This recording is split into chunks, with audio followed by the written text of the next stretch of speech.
सबसे पहले कांग्रेस पार्टी की ओर से जो आज अत्यंत दर्दनाक दुर्भाग्यपूर्ण रेलवे एक्सीडेंट हुआ है जलपाईगुड़ी पश्चिम बंगाल में 15 जिसमें लोगों की जानें गई हैं और बहुत लोग जिसमें घायल हुए हैं। हम श्रद्धांजलि देते हैं, ईश्वर से प्रार्थना करते हैं कि दिवंगत आत्माओं को अपने परम चरणों में स्थान दे, उन परिवारों को इस दुख की घड़ी का सामना करने की शक्ति दे और सभी जो घायल हुए हैं उनके हम स्वास्थ्य लाभ की ईश्वर से प्रार्थना करते हैं। पिछले 10 वर्षों में रेल दुर्घटनाओं में जो वृद्धि हुई है वो स्पष्ट रूप से केंद्रीय सरकार के कुप्रबंधन का और उपेक्षा का, रेलवे के मामले में उपेक्षा का नतीजा दिखाई दे रहा है, जिसके वजह से आए दिन यात्रियों के जान माल का नुकसान हमारे देश में हो रहा है। आज की दुर्घटना इसी वास्तविकता का एक उदाहरण है। एक जिम्मेदार विपक्ष के रूप में हम इस भयावह नज़रअंदाजी पर सवाल उठाते रहेंगे और संसद में भी सरकार से जवाब मांगेंगे। इसके साथ साथ जो हमारे राष्ट्रीय अध्यक्ष मल्लिकार्जुन खड़गे और राहुल गांधी जी ने जैसा कि अपनी स्टेटमेंट में कांग्रेस के हमारे कार्यकर्ता उनसे ये अपील करी है उनसे कि अधिक से अधिक राहत कार्य में कांग्रेस के कार्यकर्ता अपना योगदान दें, ऐसा कांग्रेस पार्टी संकल्प लेती है। We will start with the main issue of the other issue of our press conference now. आज का जो हमारी प्रेस वार्ता का जो मुद्दा हमने लिया है अग्निवीर योजना को लेकर, आपने देखा होगा कि पिछले 3-4 दिन से तमाम अखबारों में, खबरों में एक बात आ रही है कि फ़ौज का इंटरनल सर्वे सेनाओं में किया गया है, जिसमें अग्निपथ योजना को के बारे में बहुत सी खामियां, हमारे देश की सेनाएं बहुत सी खामियों का सामना कर रही हैं और इन खामियों को किस तरीके से ठीक किया जाए उसके बारे में अलग अलग अटकलें इन जो इंटरनल सर्वे जो आर्मी का इंटरनल सर्वे जिसको कोट करके सारे अखबारों ने ये अपनी खबरें प्रकाशित करी हैं, उसमें कुछ बातें निकल के आई हैं कि जिन कदमों पर मंथन किया जा रहा है कि ऐसे कदम उठाए जाएं कि अग्निपथ योजना की जो खामियां हैं उनको, त्रुटियों कैसे दूर किया जाए, जिसमें उदाहरण के तौर पे कहा जा रहा है कि 4 साल से बढ़ाकर अग्निवीर का टेन्योर 7 साल किया जाएगा या 25% रिटेन करने की बजाय 60 से 70% अग्निवीरों को रिटेन किया जाएगा, या जो ट्रेनिंग पीरियड है वो 24 हफ्ते से बढ़ाकर 37 से 42 हफ्ते किया जाएगा। ये 3 बातें निकल के आ रही हैं खामियों के अलावा कि ये ऐसे कदम उठाए जा सकते हैं, इन पे मंथन हो रहा है। तो सबसे पहले तो भारतीय राष्ट्रीय कांग्रेस स्पष्ट करना चाहती है कि ये स्कीम अग्निपथ योजना, अग्निवीर भर्ती की योजना पहले दिन से हम कहते रहे हैं कि पूर्णतः ये योजना ना देश हित में है, ना देश की फ़ौज के हित में है, ना देश के नौजवान के हित में है, ना देश की सुरक्षा के हित में है। और हमारी पहले दिन से मांग रही है कि इस योजना को रोका जाए और फ़ौज की पक्की भर्ती दोबारा से शुरू करी जाए। और ये जो पार्शल रोल बैक की जो ये बातें आ रही हैं मीडिया में, हम इस तरह के अगर कोई सुझाव आ रहे हैं तो हम उनको रिजेक्ट करते हैं। सरकार इस योजना की खामियों को स्वीकार करते हुए अपनी गलती स्वीकारे और पूर्णतः इस योजना को वापस लिया जाए पूरी तरीके से। और पक्की भर्ती जो अग्निपथ योजना 2022 से पहले होती रही देश की फ़ौज में 1947 से लेकर 2022 तक, उस पक्की भर्ती को पूर्ण रूप से दोबारा से शुरू किया जाए। ये आधी अधूरी जो बातें चल रही हैं, इनसे काम चलने नहीं वाला। ये एक योजना देश की फौज के लिए बड़ी घातक योजना साबित हुई। ये रिपोर्ट्स बता रही, आपने देखा होगा, आपके बहुत से अखबारों ने उन रिपोर्ट्स को प्रकाशित किया है। वो सारी बातें सत्य साबित हुई जिन बातों को लेकर हमने आपके बीच में बार बार इस सरकार को आगाह किया था जब ये योजना सरकार लेके आई थी। पहला सवाल जो आया, ये बड़ा महत्वपूर्ण सवाल है, हमने हमेशा उठाया। इंटरनल रिपोर्ट में, फौज की इंटरनल रिपोर्ट में आया कि अग्निवीर जो हैं उनके बीच में जो जज्बा पहले हुआ करता था फौज में, एक दूसरे से के साथ सहयोग करके चलने का जज्बा, एक दूसरे पे जान न्यौछावर करने का जज्बा, देश पे जान कुर्बान करने के जज्बे के साथ साथ एक दूसरे पर जान न्यौछावर करने का जज्बा। किसी कोई अगर घायल हो गया तो किलोमीटर पे किलोमीटर उसको अपने कंधों पर लेकर सुरक्षित जगह पहुंचाने का जज्बा। ये जो सारा जज्बा होता था, फौज की रिपोर्ट ये बता रही है कि इस जज्बे में कमी आई है और क्योंकि 25% ही रखे जाएंगे, बाकी सबकी छुट्टी कर दी जाएगी। आपस में प्रतिद्वंदता और प्रतिस्पर्धा का माहौल अग्निवीरों में बन गया है, जो कि फौज की, किसी भी फौज की मजबूती के लिए और मनोबल के लिए अच्छा नहीं। और ये मैं आपको बता दूं कि फौज की सबसे बड़ी अगर हथियार किसी फौज के पास होता है तो उसका मनोबल होता है। किसी भी हथियार से बड़ा अगर कोई हथियार है तो फौज का मनोबल है।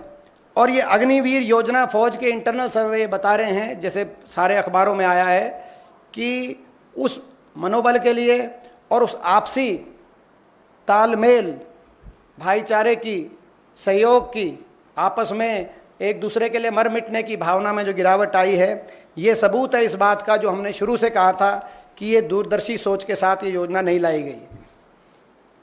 दूसरी बात, एक और बात आई है निकल के, ये इसमें आई कि जो ट्रेनिंग है वो ट्रेनिंग सफिशिएंट नहीं है। 6 महीने की ट्रेनिंग यानी कि 24 हफ्ते की ट्रेनिंग से जो अग्निवीर, उनकी जो परफॉर्मेंस है, वो ट्रेनिंग फौज ने पाया है कि वो ट्रेनिंग सफिशिएंट नहीं है और इसीलिए ट्रेनिंग का जो पीरियड है उसको बढ़ाकर 37 से 42 हफ्ते, 24 हफ्ते से बढ़ाकर 37 से 42 हफ्ते करने की बात कही जा रही है। तो यानी कि ये कितना बड़ा घातक ये योजना साबित हुई देश के फौज के लिए।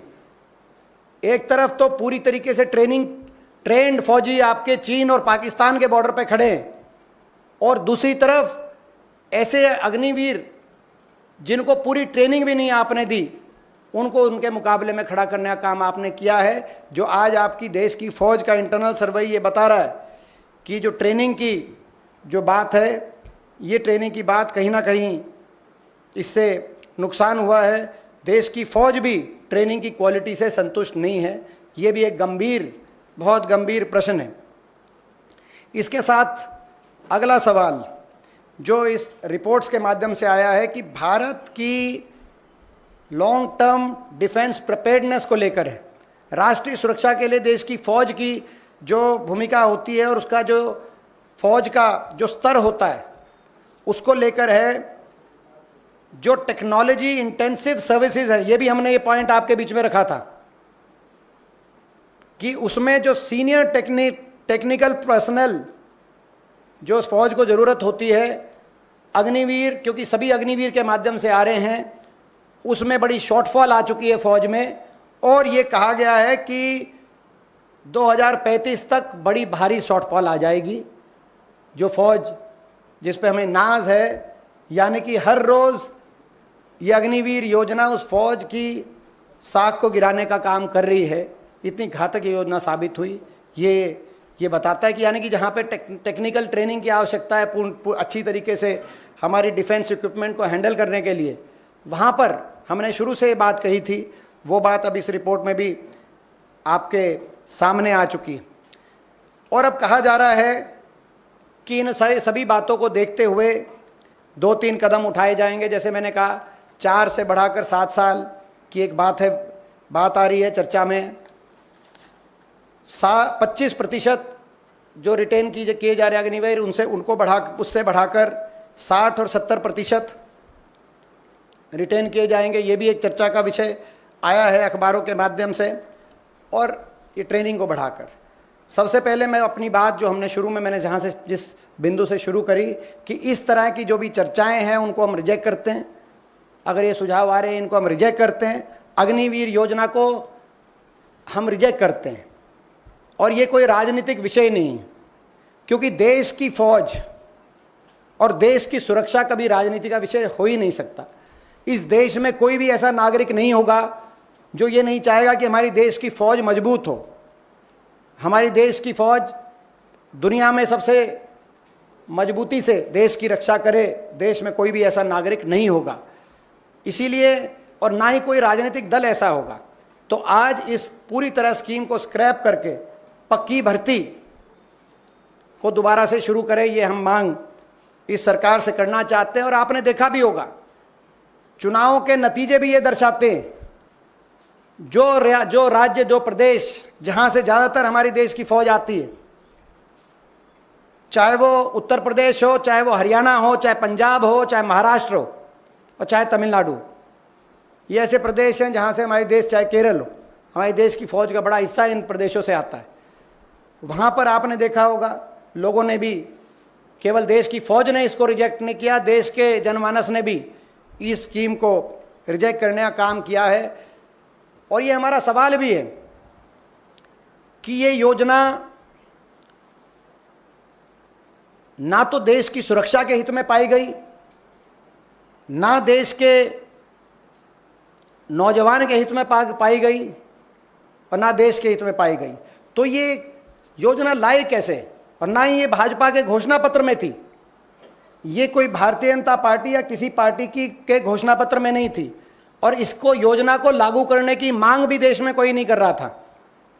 ना फौज कर रही थी, कहीं देश का कोई नौजवान कर रहा था, ना भारतीय जनता पार्टी के घोषणा पत्र में ये योजना थी, ना देश का कोई वर्ग कह रहा था अग्निपथ योजना लेके आओ। तो ऐसे में सवाल ये उठता है, ये भी आज आपके माध्यम से हम पूछना चाहते हैं सरकार से, कि सरकार ये बताए कि ऐसा घातक सुझाव किसके, ना सिर्फ इस योजना को वापस करे, लेकिन सरकार ये भी बताए किसके सुझाव पर ऐसी घातक योजना जो देश की फौज को के लिए नुकसानदायक साबित हुई, सरकार लेके आई। क्योंकि आपने देखा होगा पहले भी सरकार ने ऐसे फैसले किए, बाद में पता चला कि किसी ने उसका सुझाव दिया था। आपने देखा होगा 3 कृषि कानून, बाद में पता चला किसी और जगह से सुझाव आया था। और आपने देखा होगा नोटबंदी सुझाव कहीं और से आया था। तो ये अग्निपथ योजना का सुझाव कहाँ से आया, ये भी सरकार सार्वजनिक करे कि जब घोषणा पत्र में नहीं था आपकी पार्टी के, फौज ने मांग नहीं करी थी, देश में किसी वर्ग ने कहीं से इसकी मांग नहीं उत्पन्न हुई थी, तो ये किसके कहने पे योजना ये लाई गई, ये भी सार्वजनिक किया जाए। हम मांग करते हैं, देश की फौज हमारे देश का गौरव, एक ऐसी फौज जिस पर हम सबको गर्व है और जिसने हमेशा देश के तिरंगे को ऊंचा रखने का काम किया है। देश की फौज वो फौज है, पक्की भर्ती से नियुक्त वो फौज।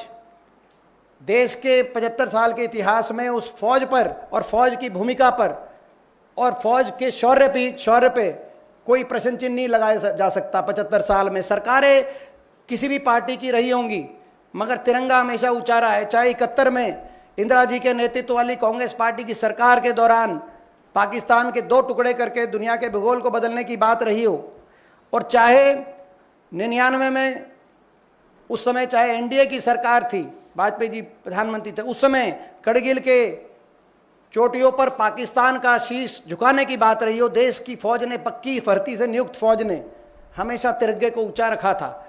अब ऐसी क्या बात आई थी, कहाँ से सुझाव आया था, कौन सुझाव लेके आया कि ऐसी फौज जो हमेशा राजनीति से ऊपर रही, उस फौज की नियुक्ति की प्रक्रिया पे ऐसा घातक फैसला इस सरकार ने लिया, जिसके परिणाम वही आ रहे हैं जिनका आगाह हमने सरकार को किया था।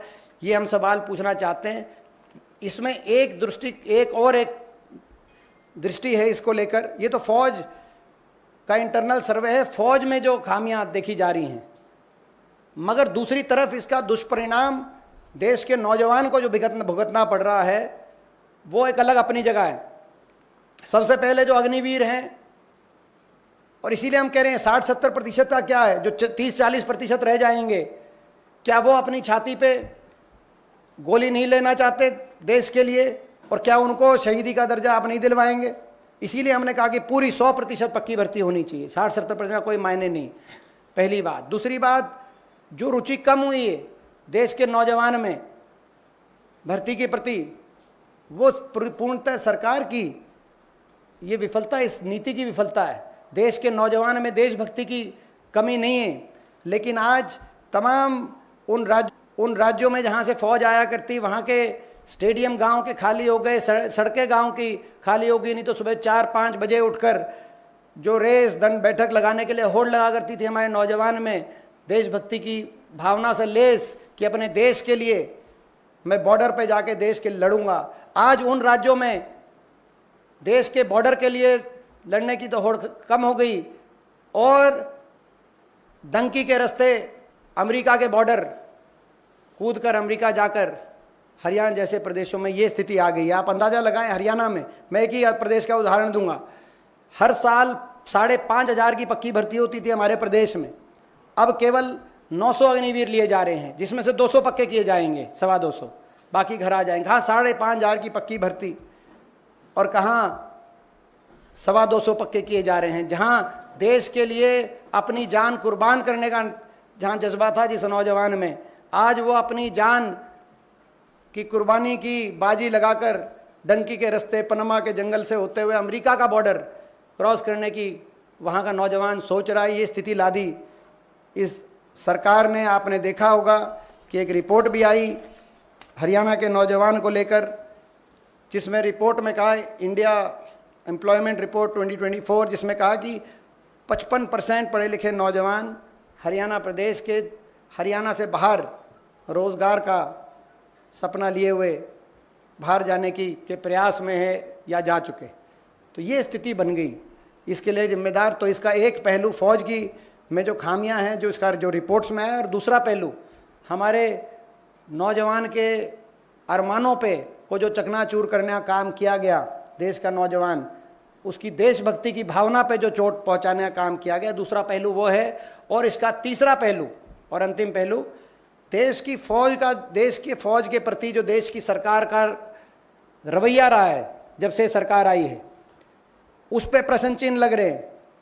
अग्निवीर योजना बिना किसी चर्चा विचार विमर्श कर इतनी बड़ी देश की फौज, इसने दुनिया में आपका हमेशा गौरव बढ़ाया, उस फौज की प्रक्रिया बदल दी, कहीं कोई चर्चा नहीं। और इसी तरीके से आपने देखा होगा शपथ ग्रहण समारोह प्रधानमंत्री जी का और केंद्रीय मंत्रिमंडल का जो शपथ ग्रहण समारोह था, उस शपथ ग्रहण समारोह में आपने देखा होगा कि शायद ऐसा किसी देश, दुनिया के किसी देश में इस तरह से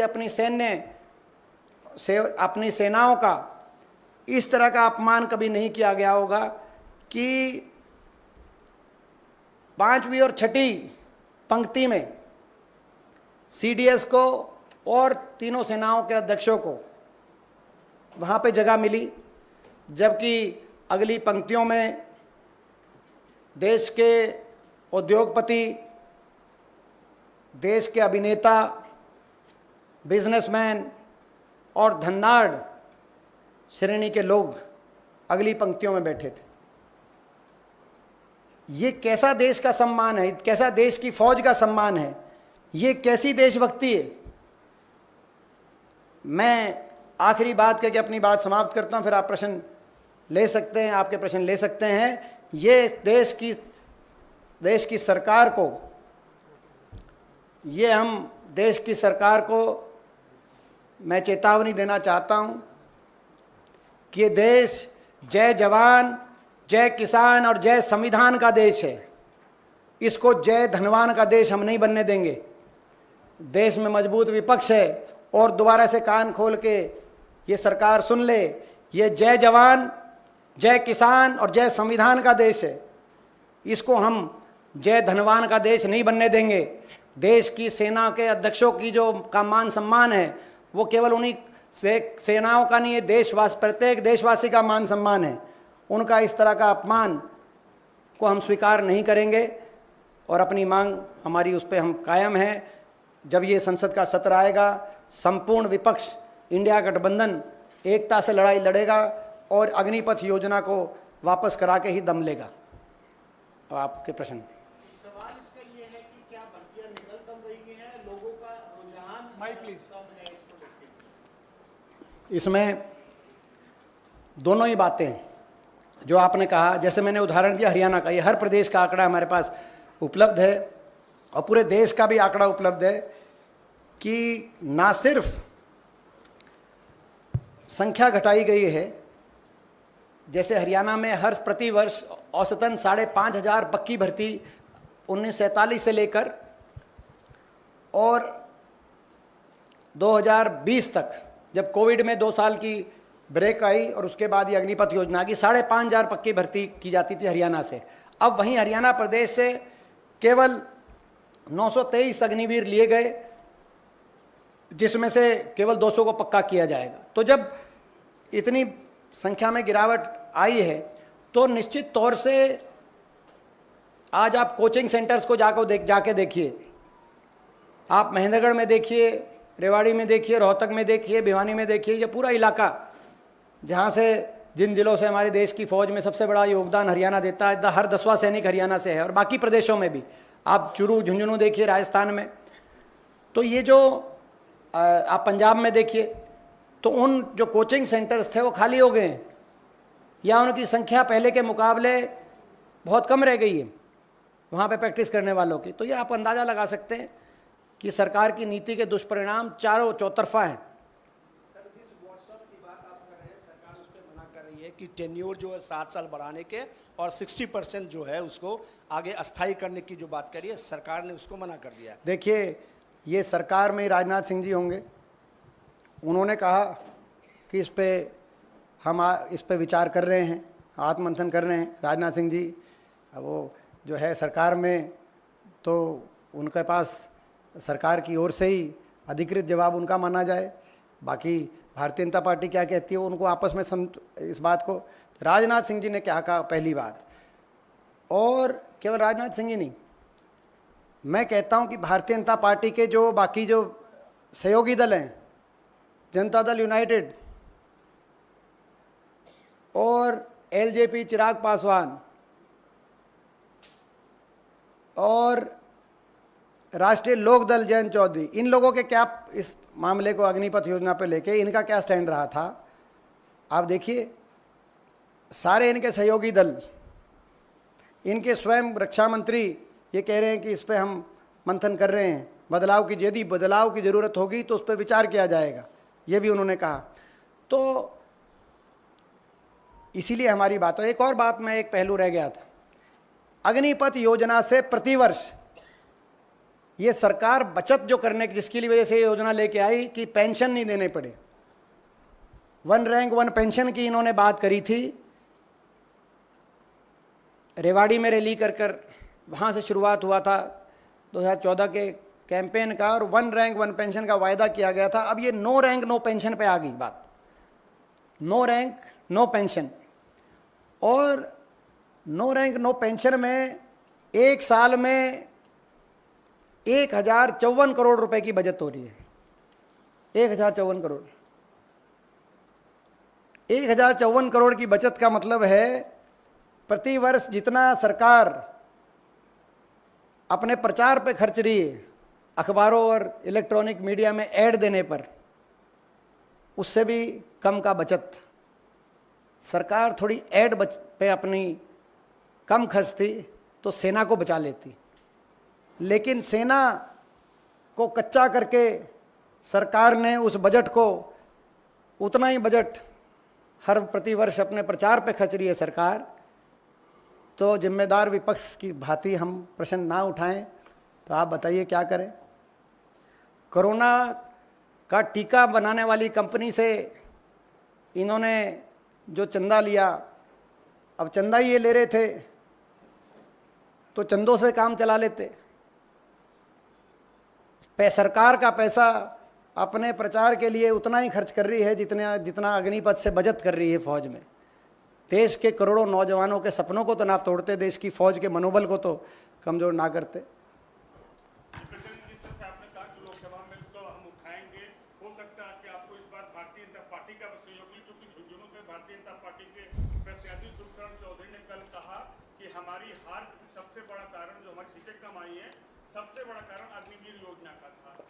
वो तो देखिए, मैंने जैसे कहा पहले दिन, देश में ये राजनीति से ऊपर बात है।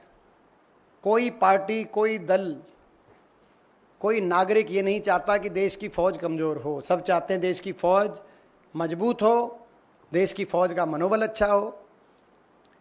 तो मगर भारतीय जनता पार्टी के अंदर जो आपने कहा कुछ लोग कह रहे हैं, वो जो चुनाव हारे हैं वो कह रहे हैं, वो जो जीते हैं उनको भी एहसास है, वो कह नहीं पा रहे, बेचारे जीत गए इसलिए भाजपा में, आपको पता है।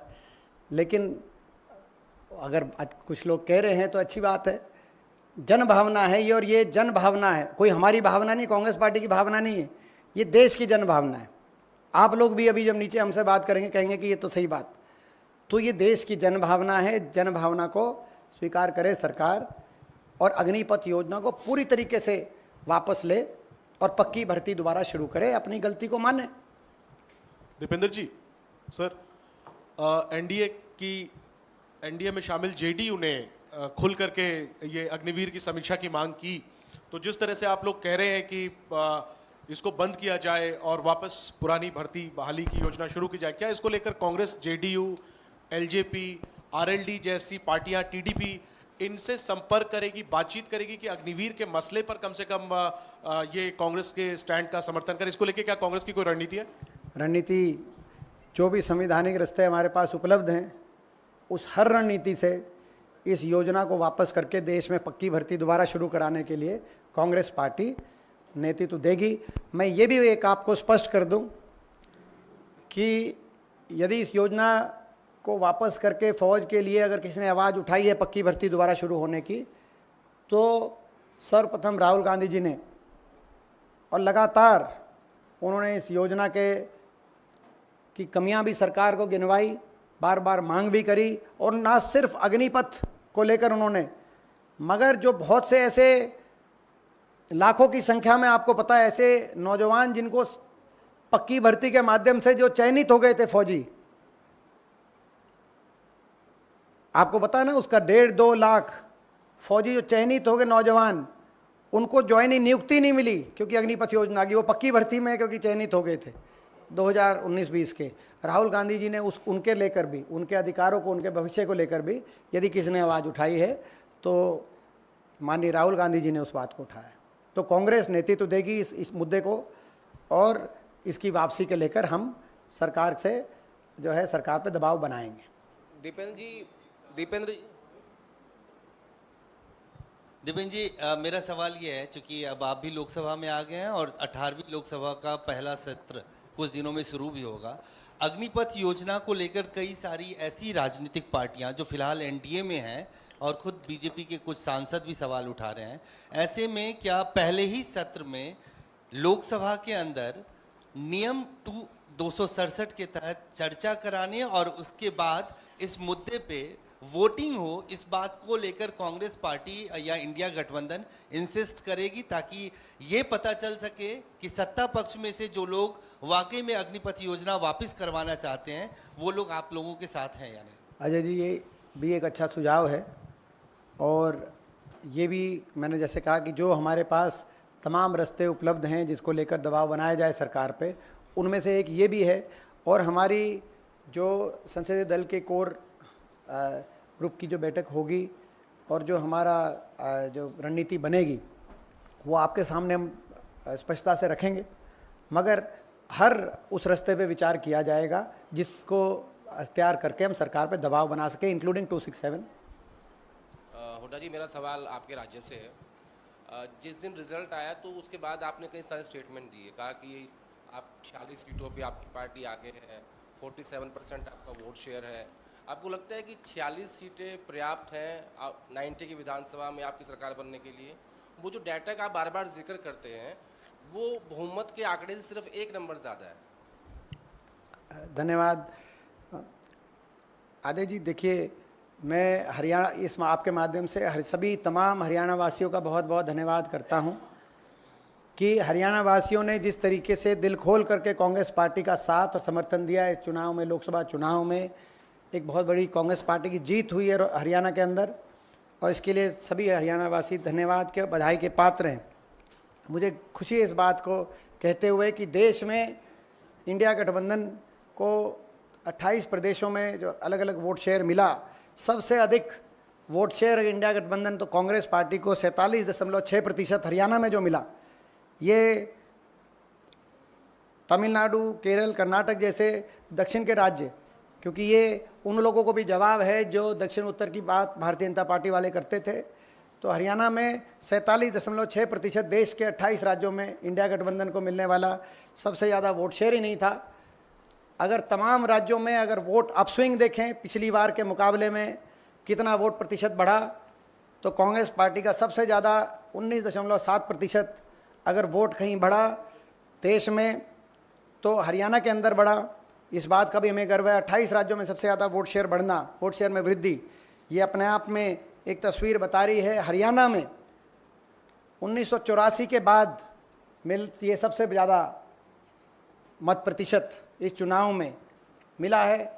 तो आप अंदाज़ा लगा सकते हैं कितने सालों का रिकॉर्ड टूटा गया है। और 10 की 10 लोकसभा सीटों पर रिकॉर्ड वृद्धि हुई है वोट में, एक भी वोट लोकसभा सीट पे, और 10 की 10 लोकसभा सीटों पर भाजपा के वोट शेयर में रिकॉर्ड गिरावट आई है। और केवल लोकसभा ही सीट नहीं, आपका जवाब इसमें आप संकेत आगे का देख सकते, ढूंढ सकते हैं। 90 विधानसभा हरियाणा की 90 की 90 विधानसभाओं में कांग्रेस का वोट शेयर बढ़ा है और 90 की 90 विधानसभाओं में भाजपा का वोट शेयर गिरा है, चाहे वो हरियाणा के किसी कोने में हो, कोई जाति धर्म समीकरण उस विधानसभा क्षेत्र में हो।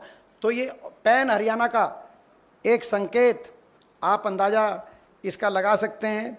और ये संकेत स्पष्ट है, लोगों ने एक स्पष्ट संकेत दिया हरियाणा वासियों ने कि हरियाणा में बदलाव निश्चित है, हरियाणा में भाजपा की सरकार जा रही है और 3 महीने के बाद हरियाणा में कांग्रेस पार्टी की सरकार आ रही है। ये लोगों ने स्पष्ट संकेत दिया है और ये संकेत बीजेपी भी समझ गई। इसीलिए इलेक्शन से 1 हफ्ते पहले उनको अपने मुख्यमंत्री का चेहरा भी बदलना पड़ा। फिर भी चुनाव के बीच में आपने देखा होगा 3-3 निर्दलीय विधायक भाजपा से समर्थन वापस लेकर उन्होंने उदय भान जी और हुड्डा साहब के हाथ में समर्थन पत्र देने का काम किया, कांग्रेस पार्टी को समर्थन देने का काम किया। आज ये भाजपा की प्रदेश की सरकार अल्पमत में सरकार आ गई है। अल्पमत में जो असंवैधानिक रूप से चल रही है हरियाणा में सरकार, मैं आप लोगों को ये भी जानकारी मिला दूं, अल्पमत में तो केंद्र की सरकार भी आ गई है, लेकिन कम से कम इनके सहयोगी दल हैं जो इनका संख्या बल पूरा कर रहे हैं।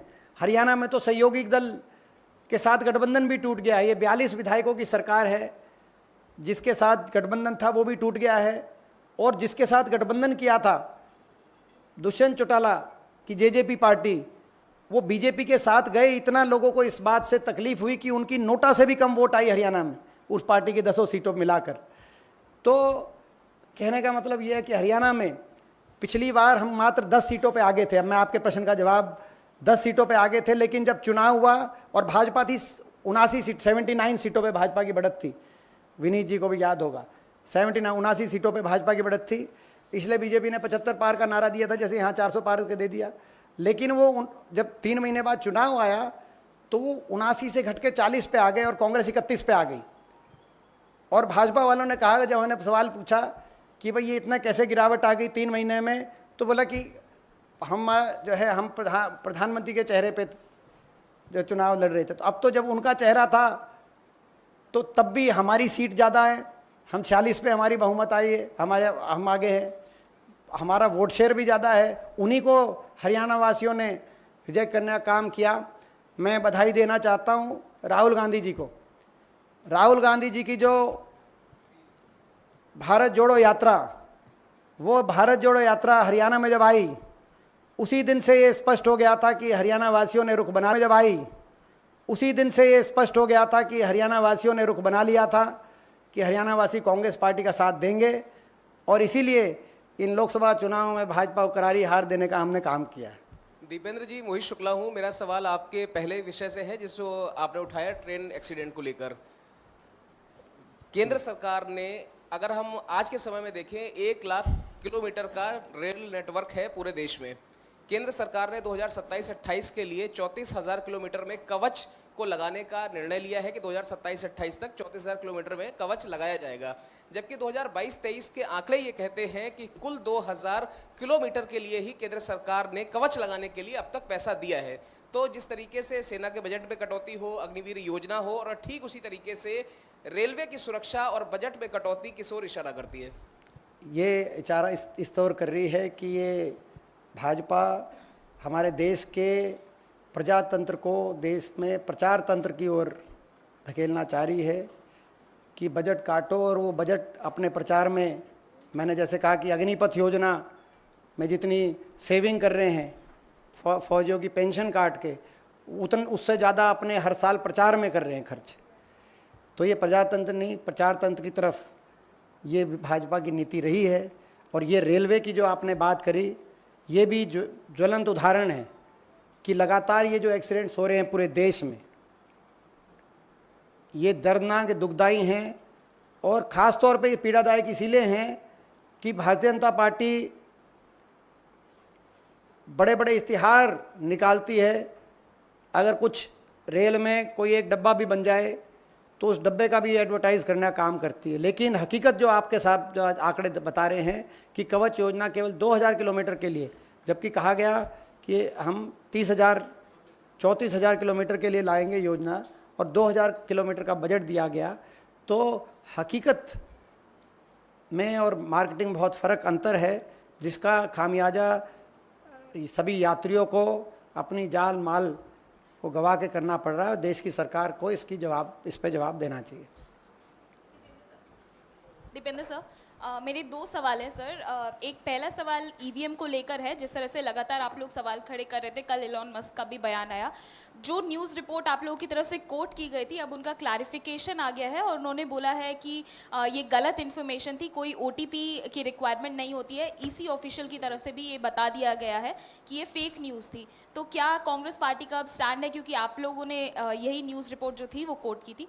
सेकेंड क्वेश्चन सर, आपके स्टेट से रिलेटेड है। आप लोगों का वोट परसेंटेज बढ़ा है, असेंबली इलेक्शंस की तैयारी आप लोग करें, लेकिन उससे ठीक पहले आप ही के कुछ नेताओं की तरफ से बयान आ रहे हैं, कह रहे हैं कि टिकट डिस्ट्रीब्यूशन जो था वो ठीक नहीं हुआ था, और उसी के कारण से हम उतना परफॉर्म नहीं कर पाए जितना कांग्रेस पार्टी कर सकती थी ज़मीनी स्तर पे।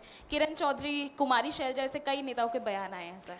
देखिए, पहली बात जो आपने कहा कि EVM की बात जहाँ तक है,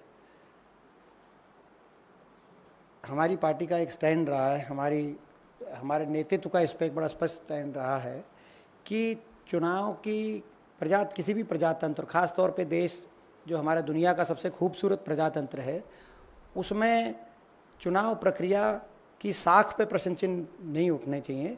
ये जिम्मेदारी देश की इलेक्शन कमीशन को निभानी चाहिए। देश के इलेक्शन कमीशन को इस रूप से अपनी जिम्मेदारी वो निभाए कि कहीं भी कोई प्रश्न उठने की गुंजाइश ही ना हो। ये जिम्मेदारी है देश के इलेक्शन कमीशन की। लेकिन यहाँ तो इलेक्शन कमीशन की भूमिकाओं पे ही प्रश्न उठते हैं। चुनाव की प्रक्रिया को लेकर अनेक प्रश्न उठते हैं। पिछला मेरा स्वयं का पिछला लोकसभा चुनाव का जिस रूप से जो है कई गिनती प्रक्रिया हुई थी, वो प्रश्न चिन्ह आज भी मेरे मस्तिष्क में है। तो कहने का मतलब ये कहीं ना कहीं देश के प्रजातंत्र को की साख को बनाने के लिए इलेक्शन कमीशन को निष्पक्षता से काम करना चाहिए। जहाँ तक हरियाणा की बात है, हरियाणा में कांग्रेस एकजुट है। आप लोग खबरें तलाशते रहें, हम लोग सरकार बनाएंगे कांग्रेस पार्टी की बात। एक सवाल है, अग्निवीर योजना जब आई थी तो ये भी एक अल्टरनेट दिया गया था कि भाई जो अग्निवीर योजना से रिटायर होके यानी कि 4 साल के बाद फ्री होंगे, और खासतौर से हरियाणा का आपके ही राज्य का जिक्र है कि उनको स्टेट गवर्नमेंट में पुलिस में या बाकी पोस्ट पे लगाया जाएगा। इसको लेकर भी क्या कांग्रेस ने कोई रिसर्च की है कि वो चीज़ से भी क्या एक फ़ायदा होता है कि भाई उनको भी किसी तरह से पुलिस में या बाकी आर्म फोर्सेज में एडजस्ट किया जा सके? देखिए, मैं एक उदाहरण देना चाहता हूँ कि हरियाणा का ही दूंगा, बाकी जगह भी आप अंदाज़ा लगा सकते हैं पूरे देश में स्थिति। हरियाणा में तो भाजपा की सरकार रही है। कहा था कि अग्निवीरों को पक्की नौकरी देंगे, लेकिन हरियाणा में 30,000 से ज़्यादा जो एक्स सर्विसमैन, पूर्व सैनिक, एक्स सर्विसमैन, उनमें से इन 10 वर्षों में 543 को सरकार ने, हरियाणा सरकार ने नौकरी दी है, वेटिंग लिस्ट में। बाकी तो ये कहने में और करने में ये जो अंतर है, ये कथनी और करनी में जो ये अंतर है, यही कारण है कि देशवासियों ने इस योजना को पूर्णतः रिजेक्ट करने का काम किया है। और ये इस आंकड़े में आपका संपूर्ण जवाब है। उन एक्स सर्विसमैन को ही नहीं लगाया। अब अग्निवीर, वो तो पूरी तरह फुल्ली ट्रेंड हैं, उनको ही सरकार ने नौकरी नहीं दी। तो अग्निवीर को, ये हरियाणा की सरकार, भाजपा सरकार की नीयत है, ये हरियाणा की भाजपा सरकार की नीयत है। हम अपने हरियाणा में घोषणा पत्र में तो खैर जो रखेंगे प्रावधान, हम तो एक्स सर्विसमैन के लिए भी और अग्निवीर के लिए भी उनको गारंटीड जॉब अपॉर्चुनिटीज़, हरियाणा चाहे पुलिस डिपार्टमेंट हो या बाकी डिपार्टमेंट्स हों, वो हम अपने घोषणा पत्र में वो प्रावधान करेंगे हरियाणा में। लेकिन भाजपा ने क्या किया, प्रश्न इस बात पे। दीपेंद्र जी, एक सवाल मेरा है कि जब अग्निवीर योजना आई थी तो सरकार की तरफ से ये कहा गया था कि इससे जो एवरेज एज है फौज का वो कम होगा। क्या आपको लगता है कि उसका कुछ फ़ायदा अग्निवीर का फौज के एवरेज एज पे पड़ा है? देखिए, ये हमने उस समय भी कहा था कि फौज में जोश और होश के मिश्रण से किसी देश की फौज मजबूत होती है, और अनुभव, ट्रेनिंग और जो बाकी फैक्टर्स जो अभी मैंने कहा कि भाई अपने भविष्य को लेकर निश्चितता, उससे मनोबल पे सीधा प्रभाव पड़ता है। जो सबसे बड़ी बात जो मैंने पहली फाइंडिंग बताई, जो पहली फाइंडिंग लिखी गई इस इंटरनल रिपोर्ट की, जो फाइंडिंग आई कि आपस में प्रतिद्वंदता और प्रतिस्पर्धा ज़्यादा है। पहले आपस में सहयोग, आपस में एक दूसरे पे जान न्यौछावर करने की भावना, एक दूसरे के लिए मरने मिटने की भावना, देश के लिए मरने मिटने की भावना ज़्यादा थी। तो आज ये देश की जो फौज है, उस फौज में जो कमराडरी जिसको कहते हैं, कोहेसिवनेस जिसे कहते हैं, उसकी जगह एक्सट्रीम कम्पिटिटिवनेस ला दी इन्होंने। तो नष्ट कर दी उस मनोबल को, उस भावना को, उस फैब्रिक को नष्ट कर दिया। तो यही कारण है कि फौज की जो एवरेज एज हमारी पहले थी, उस एवरेज एज में दोनों ही का मिश्रण था, एक्सपीरियंस्ड का भी था, और हमारे जो रिक्रूट होकर नए फौजी आते थे उनका भी था। और इसीलिए हमारे देश की फौज महान कहलाई गई।